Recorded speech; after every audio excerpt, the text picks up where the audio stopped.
Tangent. He apparently is somewhere else. I happen to be walking by, and the illustrious group of, representing, I guess, corporate America is what you guys represent. Is that correct? Back off. No. Okay. CISO, they told me they wanted me to go ahead and step up here. If Dark Tangent comes in, I'll be happy to hand over the process to him. But in the meantime, this is kind of I literally just walked by. I have no idea what the panel is about or anything. Something along the lines of CISOs, and they're going to discuss a number of things. There's a few sample questions in the book in there, such things as, I think one of the sample questions was, how do the panelists feel about security research, its impact upon the economy, impact upon the community? And I think that's especially timely when you consider what happened at Black Hat with Mike Lynn and the now former ISS employee being sued by a myriad of people, apparently. So why don't we have someone up here on the panel kind of jump in? You guys be thinking of questions, too, to ask these people. Actually, first off, let's just go down the line. You guys go down the line, introduce yourselves, tell who you are, and then we'll get to the question. That sound okay? Just name, title, and IP address of your VPN. Just to... Yeah, the qualifications too. So I'm Justin Somaini. Stand up. So here we go. Thanks. Obviously, of everything I can't do, I can't work a microphone. Right here. Wow, Speak up. It's not working.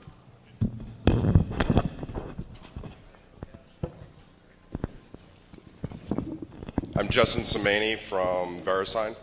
So I run information security. That's it? Wow.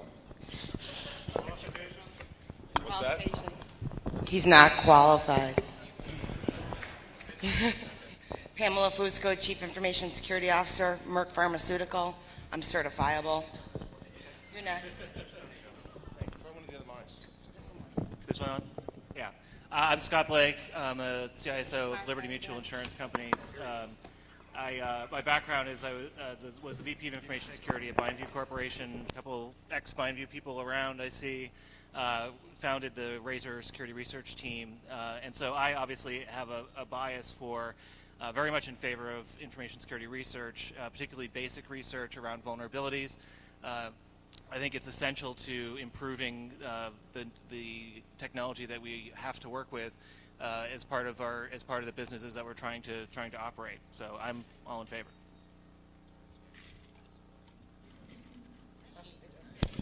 Hey, sorry I'm late. I've been distracted by other business. I've got these slides up here, but I...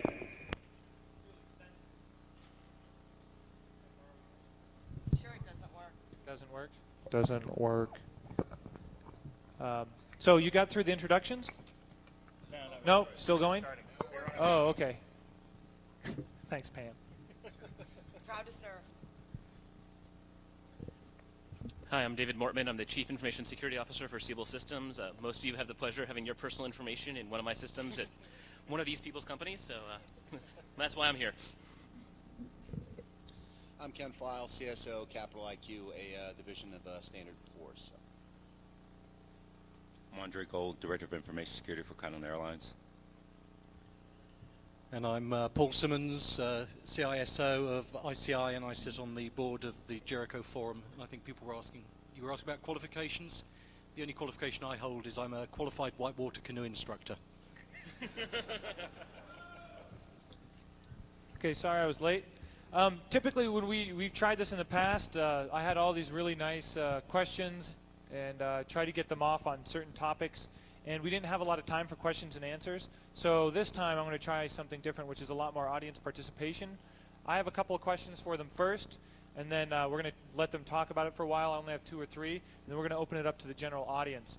And then my job is just to make sure that if you ask like a 30-second question, I'm going to distill it down into like a 4-second question. So keep that in mind. Okay, hey, so question. Would you hire hackers? How does the word hacker influence your hiring decision? And or are you purely concerned about criminal backgrounds? I mean, if somebody comes to you like Hobbit and says, I'm a self-described gray-bearded Unix hacker, whoever's got the most serious feelings about this. Well, I've hired a lot of hackers in my time, so I am very much in favor of using hackers, and I use the term really in the old school sense. Right? I mean, we're talking about people who break things for the purpose of knowledge, who generate new knowledge about systems and software and what have you, and that's essential for doing security research. However, I would also add to that it would be I would not ever recommend hiring a criminal.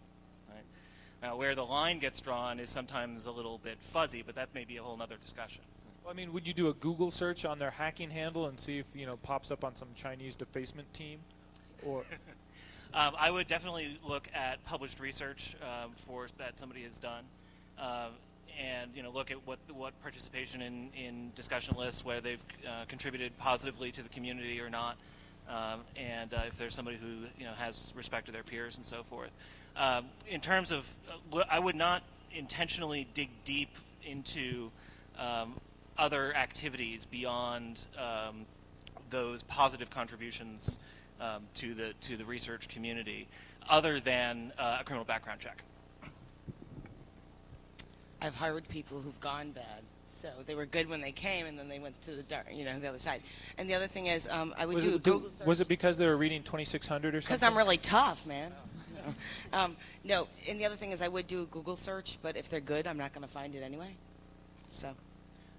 Yeah, I don't hire hackers. I hire intelligent people, and if the two kind of correlate to each other, then so be it.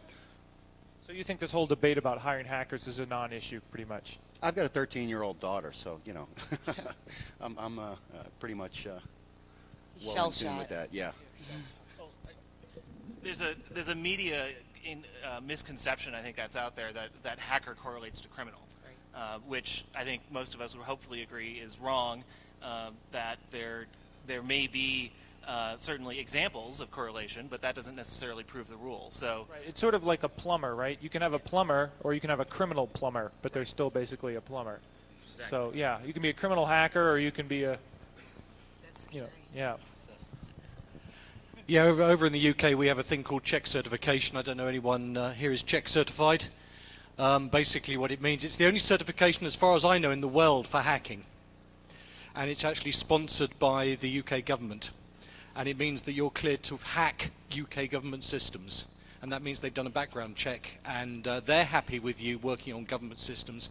And personally, that's good enough for me. If you're check certified, I'll hire you anytime. Anybody have any questions or comments on that? Yeah, you in the red, please.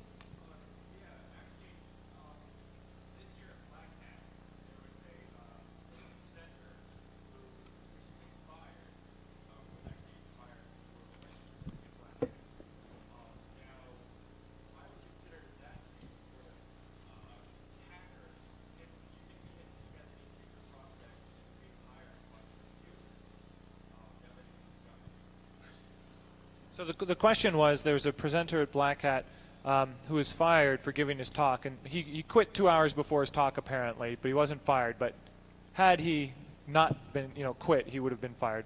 And the question was, would somebody like that have any hiring prospects at companies represented by these types? I'll answer that. Okay. Yes, I would hire him because I don't consider him to be a criminal. I consider him to be someone who's brought something to someone's attention, and he's gotten quite a bit of attention over it.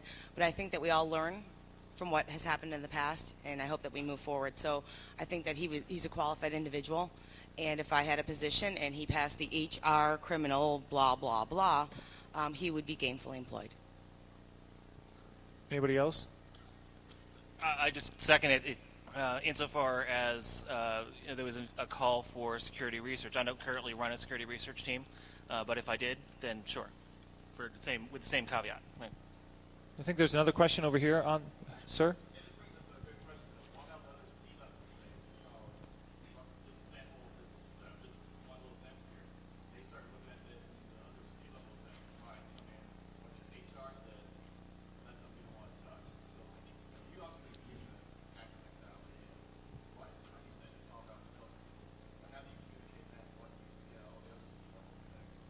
What are your peers up to? Do you know, are they hiding from this issue, or are they indifferent, or? I think it's our responsibility to bring security to their attention. That's what they pay me for. And I'm lucky in that respect. I get quite a bit of support from the executive staff.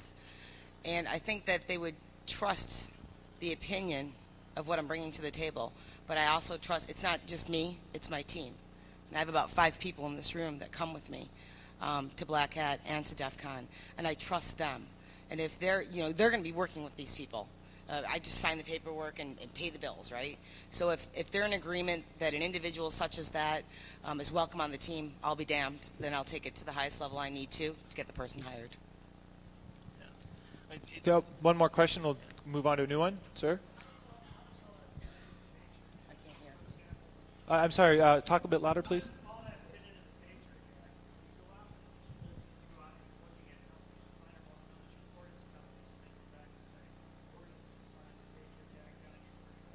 Well, that's a broader question than whether or not they're going to hire hackers. It's a privacy question. So we could ask them about the Patriot Act later. That's not a problem. But is it a hiring a hacker-related type question? What's that? That has violated the Patriot Act?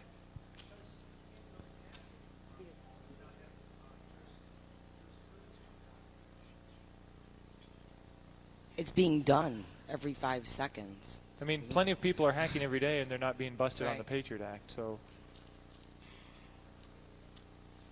okay. So let's move on to the next. Oh, do you have one more question, sir?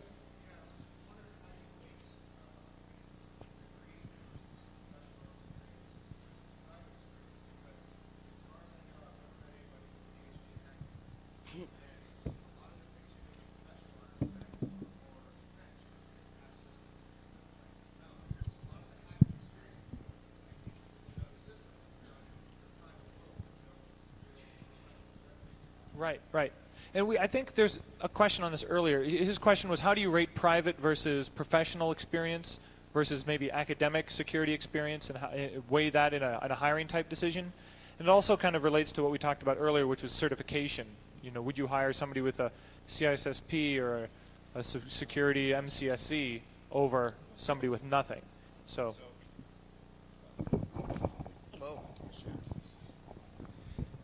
So from my perspective, actually, work experience. Would you turn it off again? No, you got to be really close to it. So the work experience actually means a lot. When we get specific down into the skill sets of actually hacking or breaking applications or breaking OSs or networks, etc., I agree. There's not really a lot of corporate jobs that you can actually reference on a resume in order to prove those skill sets. A lot of that actually just comes out in the interview process. You break them down and be able to say, how would you do X, Y, and Z? Or what is your mentality or thought process going through an actual attack? And making sure that it's mature and it's done in a well-defined manner, and it's not, a script kiddie kind of attack. It's actually very well thought out and very detailed. I mean, so just to expand on that a little bit, I mean, degrees, certifications, I mean, they hold their place in the sense that, I mean, you have concepts, as well as, degrees, within, our organizations as well, allows for mobility up that corporate ladder, so to speak, as well. But, when I'm out there, like, Pam said and everything else, looking to bring on people to augment my staff for respective duties and everything else, it's all about the experience. I mean, the degrees and everything, those type of things, they're okay, but they're kind of not like the last thing that I look at. It's like, okay, where has this guy or girl been? What have they done, and what can they bring to the organization? Yeah, so half the people in my team don't actually have degrees of any sort. I think they have high school degrees probably, but work experience is more of a metric for getting the resumes onto my desk than for actually as a hiring metric at that point. More important than actually even experience for me and my team is just getting the ideas. I can teach them the technical skills they need to have. I can teach them the project management skills they need.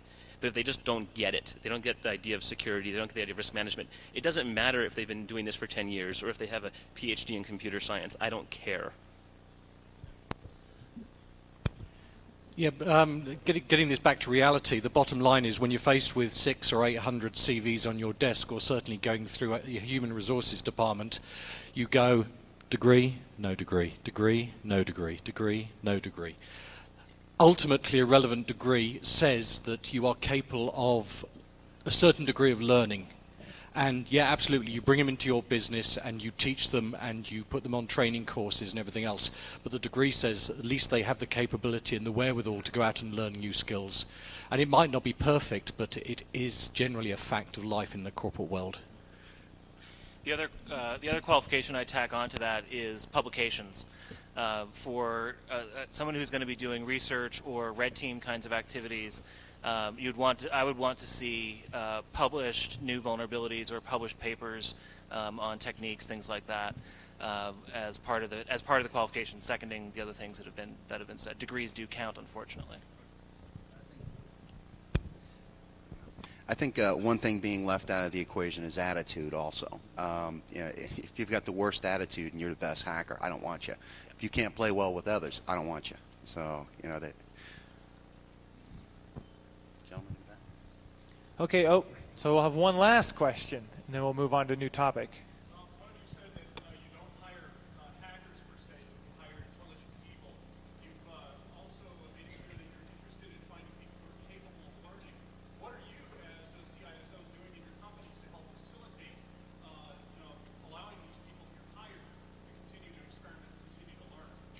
Well, I think you've got to let them devote a certain amount of their time. You can't have I don't have my folks doing 100% of their focused time on one particular task. I let them work in different areas of security.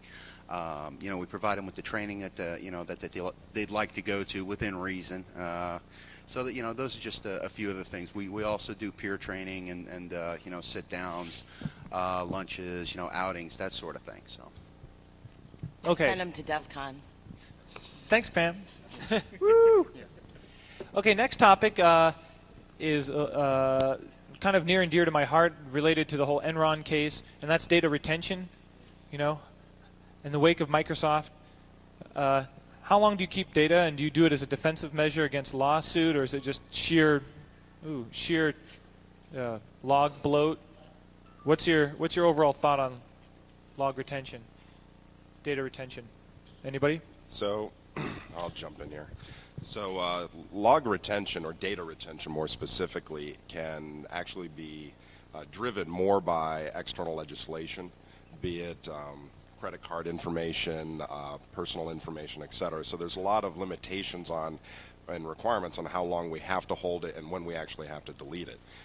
Outside of that, the perspective is basically on a yearly time frame. We go through most of the data. The main reason for keeping the data is not only providing a service from the application side, but it's also being able to go back in time for issues like litigation. Yes. So would you say, a year, 6 months, 10 years? I would say about a year. I mean, there's certain things that we have that definitely go beyond that, but about a year is pretty much the baseline. Unfortunately, we delete data, a lot sooner than that, unless there are sort of regulatory requirements, around that data. But data has proven to be a liability to us as well, within court. And so our legal department actually comes down and mandates that data, over than 60 days, actually be removed and be expunged from the environment.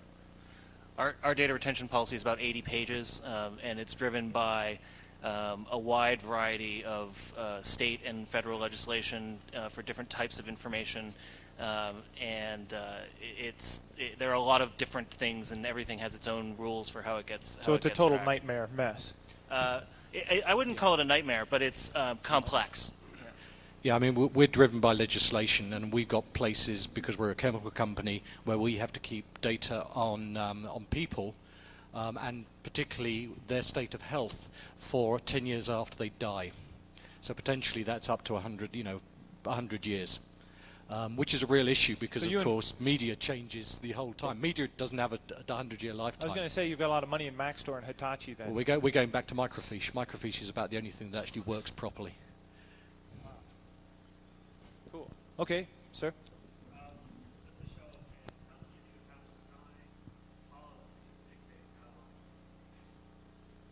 question is how many of you have assigned policies dictating how long you'll keep the data?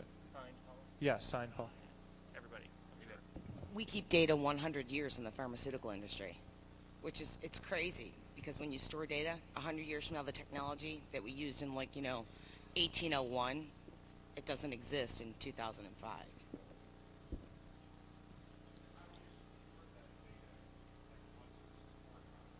I'm sorry, who's speaking now?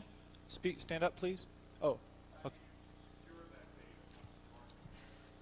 So the question is, how do you secure that data once it's archived? Do you put it in a big hole in the wall, or do you hole in the ground?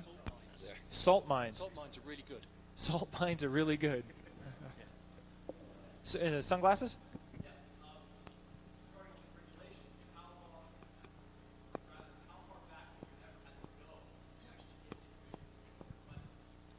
Right. So now that you're storing data for 100 years or whatever, does it ever come in handy? Have you ever actually used it for anything? 10 years, but we were founded in '95, so.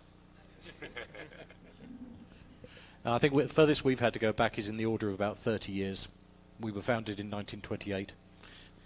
And what was the circumstance for that? It was a health claim against us for a disease that they developed, and they blamed it on us. It wasn't me. It didn't. They didn't win it. I don't know what the exact number is for us, but the company was founded in 1912, and we sell life insurance and have since then. So probably that far back. Who in your organization is responsible for that policy? Because it's not really a security thing. General counsel. Legal. Counsel. Pretty much everybody raise your hand if it's driven by legal. Yeah. If you could have your way, would you get rid of it? No. So I you might think change it is in the appropriate position. So that's totally the correct location for that. Okay.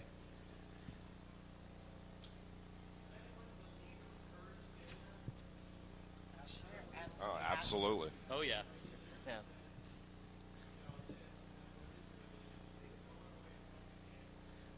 Yeah, the data retention policies dictate not only how long to retain, but also when to destroy.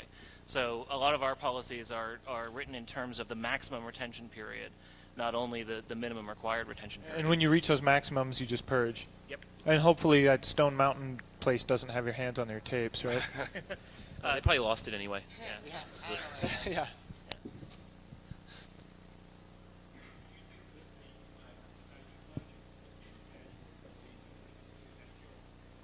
Do you think the burden or the overhead impaired by performing these retention policies is a burden on the business function?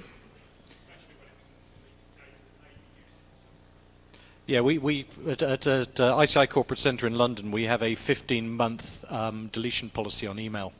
And basically we force our employees, when it comes up to 15 months, to actually sort it, go through it. This is automated. It puts it into a bucket and says, you will sort this. And you're forced to go through and either delete it or put it into the archiving system, at which point you have to give it a title, a date, what it's about, and when it needs to be deleted automatically. But yeah, absolutely. That 15, I mean, you can work on projects that, for 3 years in some cases. So yeah, it's a real problem. There are certain issues where we have internal monitoring projects where to monitor individual activity, and we actually have a very short retention for that data. Obviously, there's a lot of personal stuff going through the network, and we do have investigations that we need to go back a year to really see what the full activity of a particular individual is. So that would be one of the cases that we would have that it would impede what we do personally. From a business standpoint, I mean, really the federal requirements or the industry requirements on data retention that are applicable to us really has changed the business and how they perform the service. So not really from a service standpoint. Okay, I've got one more question. Oh, sir.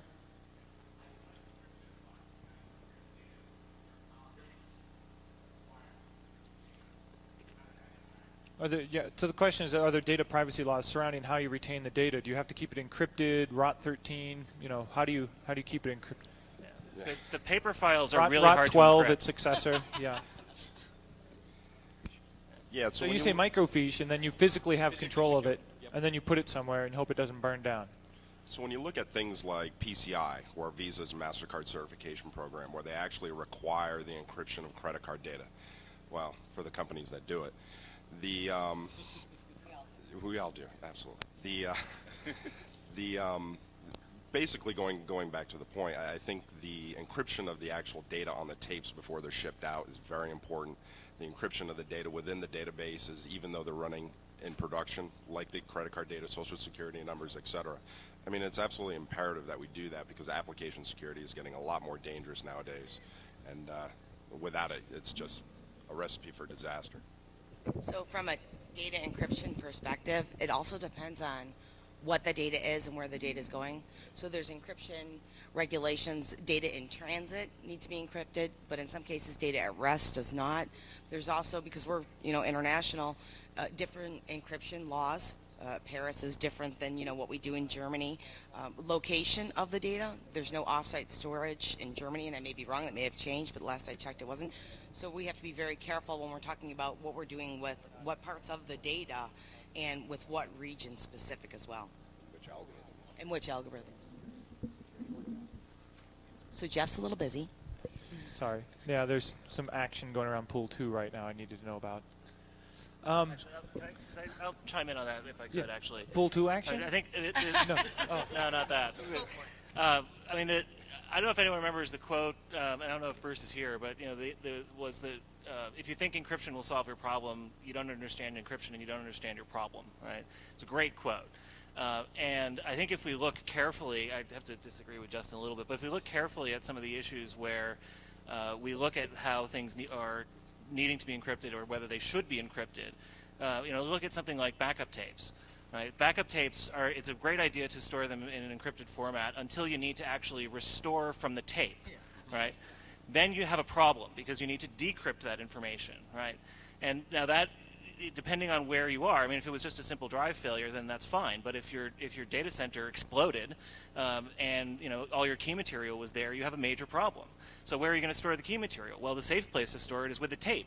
So what's the point of that? Right? You've got your key taped to the tape. And so you can be sure that you'll be able to get the data back off of it sometime. And the guy who designed the key system, is retired last year. And exactly. 10, 20 years down the road, how are you going to do that? And you look at some of the application things, especially encrypting data at rest in a database. Something on that application server or database server knows how to decrypt that data, or it's completely useless. Right? The problem then for the folks in the room becomes find that piece of software and control it. Right? It's sitting in memory. The key is sitting in memory somewhere. Wherever it is. It could be anywhere. It could be sitting on a smart card that's plugged into the machine. But something knows how to get it. Right? Some piece of code on that machine knows how to decrypt the information that's in that database, and somebody's going to be able to figure out how to get it off. Well, I guess the point of the encryption of the tapes is not necessarily for protection. It's not necessarily the encryption on the tapes. It's more so of protecting it when that data is in someone else's hands. We don't put our keys on our tapes, and it is a problem. There's no question about it in regards to how you manage those keys. For us, we've had a little bit of experience in the keys, and so we actually have a distributed model and how we actually put it out. But yeah, I mean, to your point, there are some fundamental flaws, but you really have to understand your use case for encryption. And if you think encryption is going to protect you from everything, I absolutely agree. You don't understand encryption. Okay, this is the last one on this topic. We can revisit it when we go to general questions and answers, but how do you deal with right, so we talked about this briefly, but how do you deal with obsolescence? Are you constantly updating your backup technology and taking all your tapes from 5 years ago and updating today's technology? And do you go through this rev cycle every 5 years? Do you decide it's time to re-upgrade everything? Anybody? I'll say it again, microfiche. Microfiche is where it's at, guys. We have seriously looked at it because we got this requirement for 100 years plus storage. We have seriously looked at the problem, and absolutely, do you do it in machine code? I mean, how's it machine readable? Is it in 3D, we print it. 3D barcode, or no? We print it. You print it onto A4 paper in our case, or letter paper in your case, but and you put it. you photograph it and put it onto these Right, and the pictures. But it's printout though encrypted. isn't the printout. It's encoded in a printed format in what, a 3D barcode, a giant full-page 3D barcode. Is it ones and zeros on the whole page? Is it? No. It's their data. If they filled in a form, we print the form and we microfiche it. Oh, I see. Right. Blow it up. Yeah. Right. Well, I'm just wondering what, like, my Microsoft. So you're saying it's definitely not Unicode, right? No, definitely not, Jeff. So do you print it? Yeah, I'm just wondering, how do you print Microsoft Word binary? With great difficulty. Print it. Hit print. And it comes out squiggle, question mark, space, dash. No, we're talking the application, Microsoft Word, the application. They don't store it. You don't care. Okay. So it's in hex. It's in hex. Well, the only reason I'm wondering is because years ago, some guys sold an application that would 3D encode your application, print it out on your Epson FX80 printer, and then all you have to do is rescan it in, and you would have incredible data densities, because basically each dot on the data matrix printer was, 1 or 0. And they were claiming this 1,000-year thing that with a basic algorithm you could reconstruct the data whenever you wanted. It has built-in CRC checking and redundancy. But they only had it on floppy. Yeah. They Okay. only sold it on floppy disk. But the business doesn't care about storing the application. They only care about the data.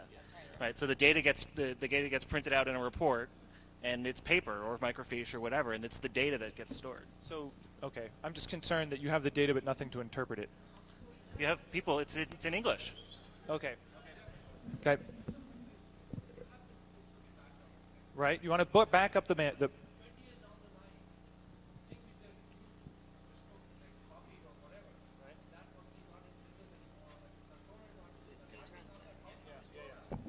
I think we addressed this. 100 years of data. We've just gone through, last year a recall on a product that we had, and we had to find all of the data. It's a problem. So we're not going to sit here and tell you that we have a cure. I mean, we have drug cures, but it's a problem. You have to understand, again, this whole data at rest issue is huge, because I don't think that folks realize how much data they were going to need, what purpose they would need to recover it for, and when they would need to recover it. So you're right, it's an issue. Right now for Merck, we have a lot of data that's paper-driven because we have wet signatures. We have a lot of data that's not. So it is an issue. You have to figure out what it is you're going to do, and I think part of it is what data. You have to make assumptions. Ms. Cleo's crystal ball, I say this all the time. What data may I need to go back and look at 100 years, 15, 25, 2 months, today, tomorrow, whatever, and how do I get to that? And what technology is going to be there? And that's when you really have to have your peering partners with your vendors and hope that they're cutting-edge solutions, because you work with them to migrate off of what's old and bring it to the new. We try to do that with Microsoft, but anyway, so you really need to have peering partners with your vendors. Okay, new topic.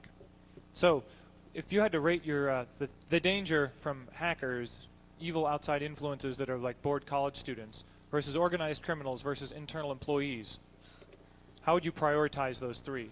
What keeps you up at night? The inside employee or the Russian mafia? Oracle? Oracle keeps you awake at night?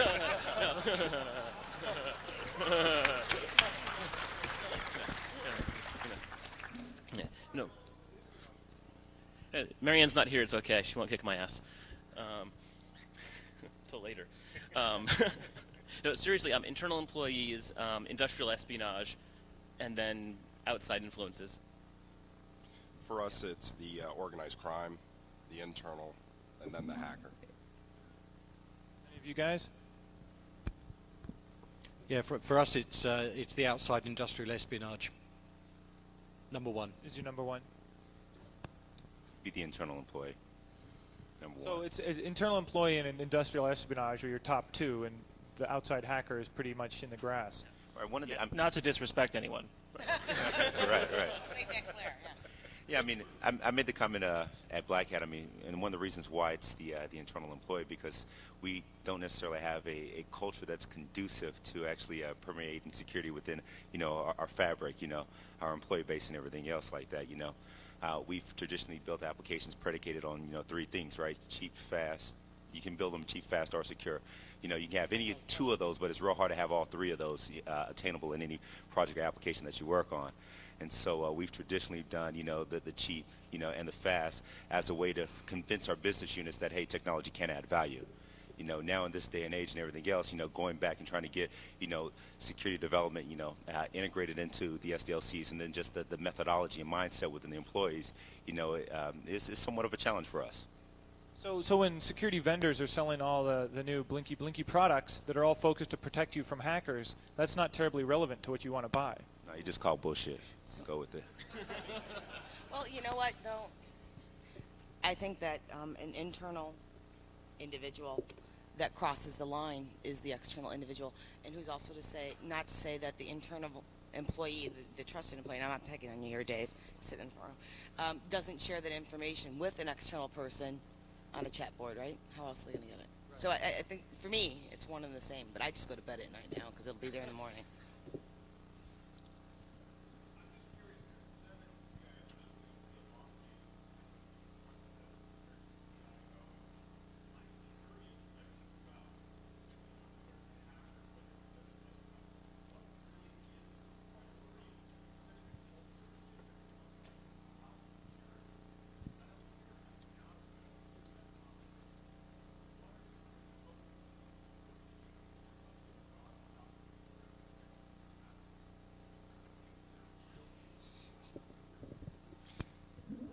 Okay, well, I mean, I'll kick off with that. I mean, we're a chemical company. At the end of the day, you can go out and buy our product, our brand new product, and you put it into a gas chromatograph, and you can get a spectral analysis, and you can go out and copy it.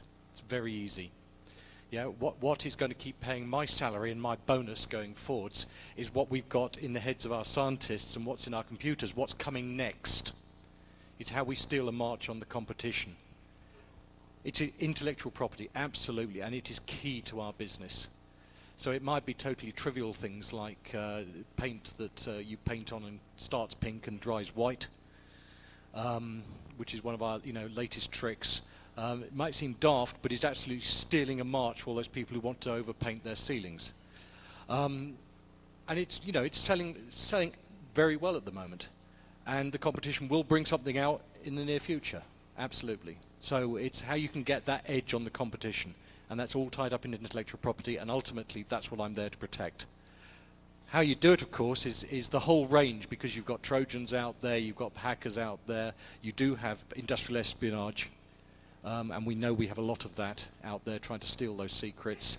And of course you've got the mafia and the organised crime coming on, but they're sort of carpet bombing you rather than trying to do anything targeted at the moment. When they get bored beating up the banks and the gambling sites, maybe they'll turn their attention to us. Who knows? For me, my main priority is protecting our customers' data, whether that's on our site or at our customer site. So I'm spending most of my time these days beating up on product marketing and engineering, trying to get new features into the product. So I spend most of my time dealing with audit, which is, it's a bit of a problem actually with a lot of companies.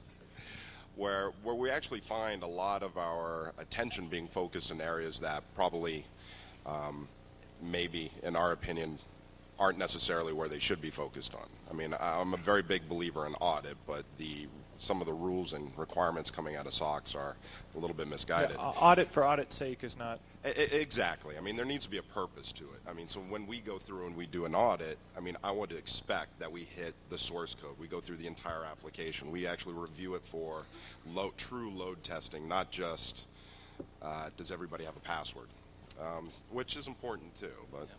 But there's a lot bigger issues out there. But as far as the culture within the company, I think awareness campaigns kind of get a little bit of a slack internally. But it's very important to really consistently beat that drum of what's important, do your job, these are the things not to do, et cetera, et cetera. So. Yeah. My job is actually not to protect the company from information security threats. My job is to understand the information security risks that the company faces, which is in risk in combination, is threats, vulnerabilities, and assets, right? Putting those all together and educating our business leaders as to what those risks are, how seriously they should take them, and to facilitate them making a decision about what is the level of risk that they want to accept.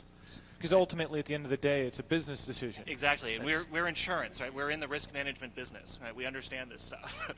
At least we understand risk management in other areas, anyway. We would love to have better data, which would enable us to do more management on that front. But in the meantime, it's more art than science, and that's what my job is to try to present a picture of what the situation is to our business people, so that they can make a decision about what to do. Okay, I want to go to this gentleman over here.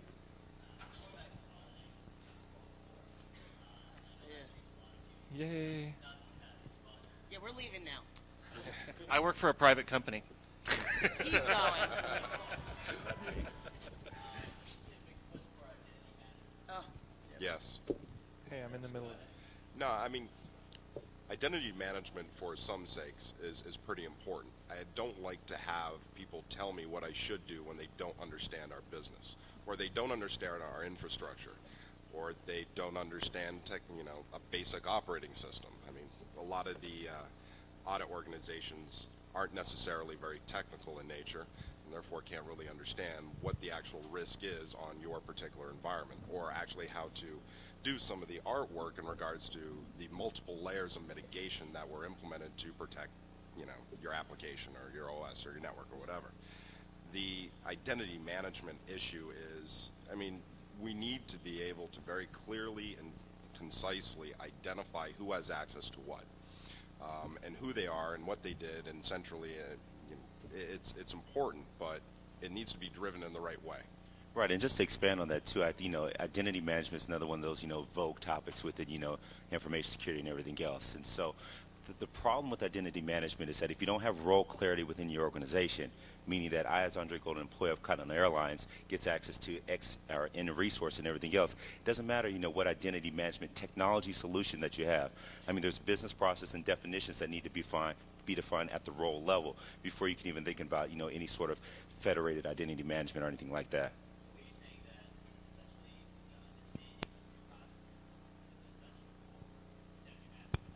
Understanding the process, understanding the roles, understanding the application, understanding what a maintenance worker needs access to versus a pilot, for my particular organization, understanding those type of things.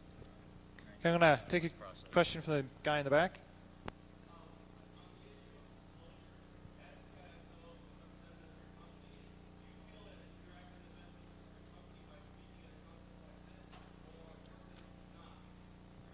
What do you think the benefit is? Is there a benefit to your business or your company by being here? For me, it's a benefit to my profession. What I do during the day is my day job. That's how I earn my living. This is my profession. My company doesn't sell security products. You guys help me protect my drugs. That's why I'm here. That's why I send my staff here. Yeah. No, yeah, semi-pusher. No, but it's true. I mean, this is, either way it's going to happen whether we're here or not. So why not be a part of it? I mean, we're sitting up here because we all understand and have bought into the fact security through obscurity does not work. The problem is there's a whole load of businesses out there who haven't twigged to that yet. And there's a large router company I suspect is in that category. To add to that a little bit, I think hanging out with you guys for a few days, I get just as much out of it, if not more, than you guys do. So.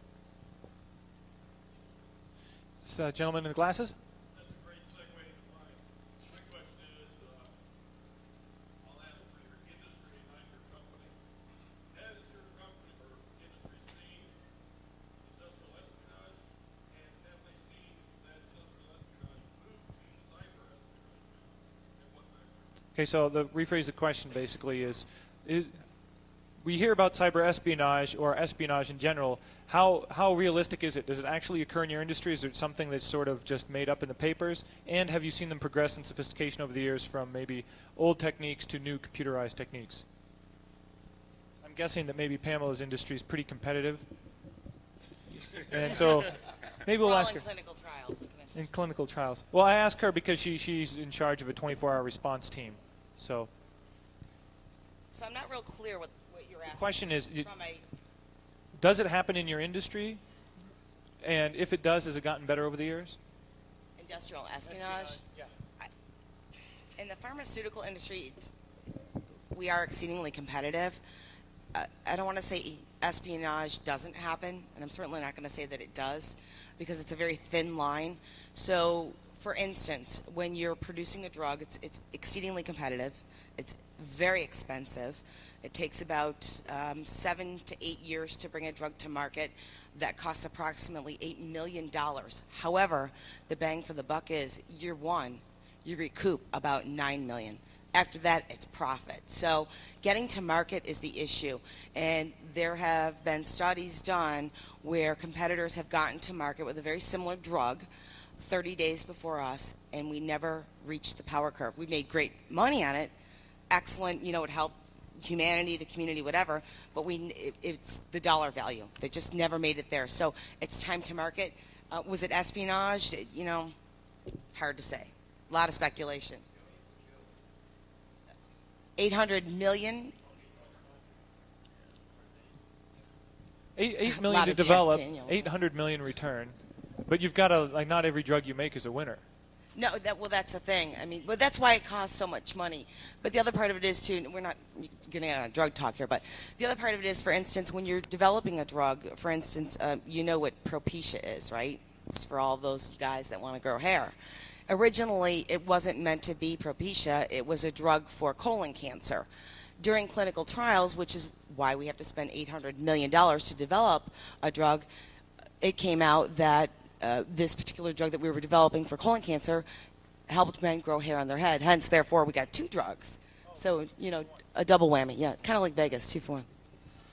The insurance industry is actually a little bit strange in that respect, in that we're required to file publicly much of our business information, rates, some degree of underwriting, and so forth. So a lot of our stuff is in the public domain already. And the competitiveness has a lot to do more with brand and reputation than anything else. It seems to me as though the business people at our company always seem to know what everybody else is doing in the industry. I don't understand exactly how they do that, but it seems to be universal, even at other companies in the industry. So I don't know if they all get together on the weekends or what, but I don't think there's a lot of industrial espionage taking place because of the sort of semi-public nature of some of the services that we provide.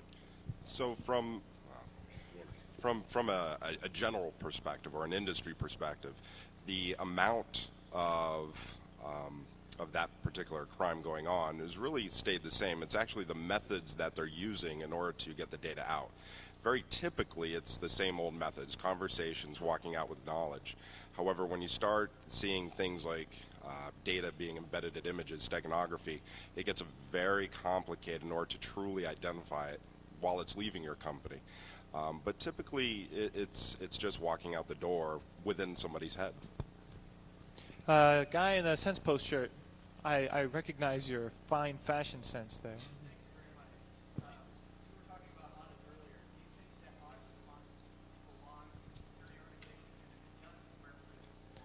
Does audit response belong in your organization, and if it doesn't, where does it belong in the hierarchy? For us, it does. One of the things I own is IT audit. The reason that we actually put that there specifically is because we wanted the skill sets and the control belief system to really be embedded within the person who's doing it. We didn't want it filtering out into kind of a business unit or application kind of mentality when looking at the controls within IT. So yes, it's within our group. Now, I've seen it in a lot of different ways. Yeah, they focus on finance. The guy next to him? Yeah.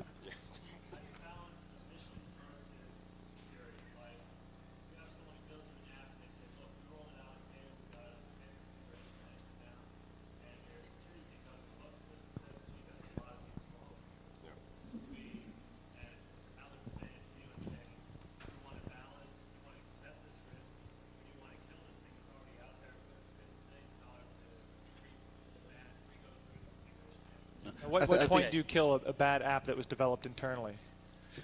Well, I think, well, I think, as a whole, our mission is security. So, I mean, that's kind of one and the same.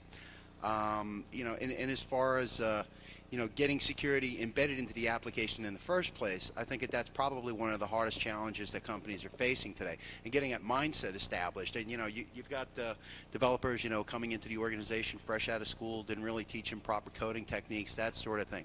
How do you get education into here? How do you get that integrated into the whole development life cycle? And how do you make that process repeatable? Okay, well, we're actually out of time, so I think I'll take one more question, and then these gentlemen and ladies will be around. Just, yeah, I do. And they'll be happy to answer your questions. Hang out, buy them a beer, Okay, gentleman right here in the corner. Yes. Well, I think I'm just going to summarize one of the key messages here is that as a security firm, you really got to understand the business because you can't assume the same threat model for all businesses, right? There was a question of what do you worry about more, industrial espionage, hackers, whatever. And the threats in Pamela's business are going to be very different from the threats in Scott's business. And at the end of the day, your job is to inform the business decision makers so they can make an informed decision, right? So. And you can't do that if you don't understand the business. You have to know what. I've spent more time in my job learning about how insurance works than probably anything else. Okay, let's give him a round of applause. Thank him for coming up here.